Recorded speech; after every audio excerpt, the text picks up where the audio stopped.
Okay, welcome everyone to your Snow Day Dvar Torah shiur. This is Rai Patinsky, and I hope you enjoying the snow and the ice and the rain and whatever's falling on the streets. Well, it's snowy here in just 2 days in Eretz Yisrael, Medinat Yisrael, and here as well. We'll be celebrating Tu BeShevat, the New Year for the trees, which really is the beginning of the planting season, the very, very beginning, at the very, very end of the winter. The end is near. And I don't know about you, but when I was a kid, we used to have a custom that every Tu BeShevat, there was a special fruit that we would eat, and it was buxer, or carobs, as you'd call it. It was called Yiddish buxer. I don't know if it came from Israel or not, but it was really, really hard, and it would break your teeth, as you can see. And you could barely bite on it, but somehow that was the mitzvah of Tu BeShevat, that you had to eat it. So I'm going to deal with the Gemara about this and what the significance of the carob, and maybe give you a message for Tu BeShevat, which is this Wednesday, Emir Hashem. The Gemara in Tanit, and this is Dak Chav Gimel, Amud Aleph, so Tanit 23a, and we're just going to start from over here. And I'm going to put on a little cursor so you can see the Gemara. And we're going to talk a little bit about what's going on with this buxer. Okay, so here you go. Amar Rabbi Yochanan. Rabbi Yochanan says, the Gemara is talking about Choni HaMa'agel. Choni, the circle maker, you might have heard of him. He made a circle and he dived into Hashem, the famous Choni, whose tefillot would be answered. That's what the Gemara is talking about, right here. It said, Kol Yamav She'oto Tzadik Hayim Mitzta'er. Throughout Choni HaMa'agel's life, he was very pained Al Mikrazeh by the following pasuk. He learned this pasuk. We read this pasuk all the time. We know it virtually by heart. And he was bothered by it. What the pasuk? Shiur HaMalot. What are the shiur HaMalos? B'shuv Hashem et Shivat Zion ayinu kechomim. That when Hashem returned us with the Shivat Zion, when Hashem returned us to Zion, to Israel, to Jerusalem, with the Yemot HaMashiach, with the building of the Beit HaMikdash, ayinu kechomim will be like a dream. Amar, and why was Choni bothered by this? You have to write the context. Could someone sleep 70 years in a dream? Now, what the context here? So you might not realize it, but Choni HaMa'agel lived at the time of the first Beit HaMikdash, toward the end, very end of the first temple. And toward the very end of the first temple, when Choni HaMa'agel lived, they already knew from the time of Yirmiyahu. If you're learning about this in 10th grade, you'll learn about Yirmiyahu saying that the Galot Bavel, the exile, will be for 70 years.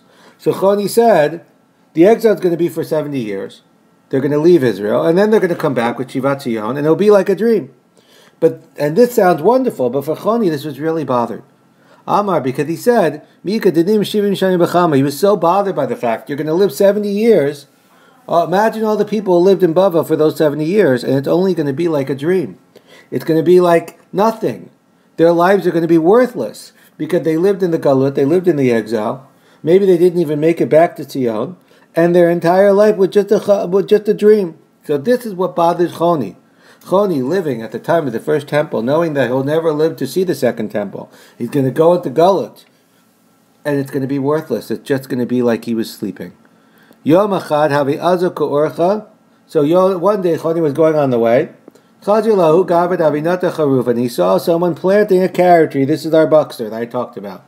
He was planting a carob tree, this man. Amalei.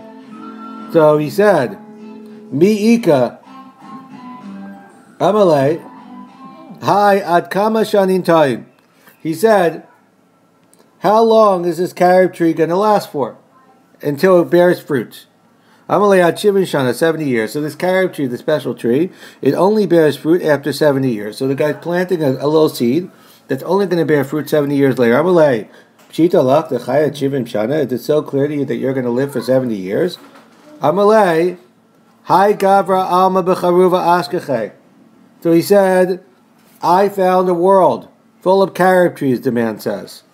Kiyeki d'shtarele avatai, shtarele nami livrai. Just like my father's planted carob trees for me, I'm going to plant for my children. So this man is planting a tree he's never going to see fruit, and he's only planting it for his children, maybe even his grandchildren, 70 years later to get the carob fruit. Yatib kakarak rifta. So what happened to Choni then? He started to he had to eat. Atale shinate nim mahadre le mishinate, and he got tired and he started to sleep and he started to sleep some more. Iksi me'ene v'nim shivim shanim. And what happened was that he got covered up and he slept for 70 years. Choni is the first before Rip Van Winkle. The Jewish Rip Van Winkle. He slept for 70 years throughout this entire time. Now you can imagine. What was the 70 years that he was sleeping for? He was sleeping for the entire time of the Galut. When he wakes up, they're no longer going to be in exile. He's going to be in Israel, and the people will have returned to Israel.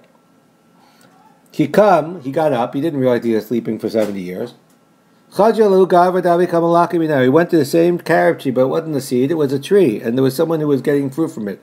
Amalei, atu dishtalatei, were you the one who planted this tree? Amalei, Barbaram, the grandson. Anna. Amalei, Shmamida, Dinim Shivim Shana. He said, I see that he slept for 70 years. And now we see the great lesson of Choni Mago. Because what the idea that he slept for 70, what the lesson here? And this is really the lesson of the tree and the lesson of the carob tree. That this man planted a tree, and he didn't see fruit for 70 years. We're in the Galut, and we might even not get to the Geula. But were the 70 years worthless? No. The 70 years were very valuable because through the 70 years of the Galut, through the dream, they got to the Geula. There are people who are the planters, and the people who are the takers. And even though this man had planted for his future generation, he'd never see the fruit himself. This is the reason why we have the fruit today. And this, I think, is the lesson of the carob tree that we eat, and this is really the lesson of Tu BeShevat. That sometimes in life we're takers, but we also have to realize sometimes that we have to be planters and we have to be givers. And when we plant the tree, even we don't plant it with the selfish desire that we're going to see the fruit, but we're planting it for others as well. And the best symbol of that is that tree, that fruit, that's almost impossible to eat, the carob. And here's a little picture of Choni. And one of his famous sayings was, "O chavruta o mituta," the rest of the Gemara, give me chavruta or give me death. Because Choni, when he woke up, he had no one with him anymore because he had slept for 70 years. Okay, guys, I hope you're enjoying your snow.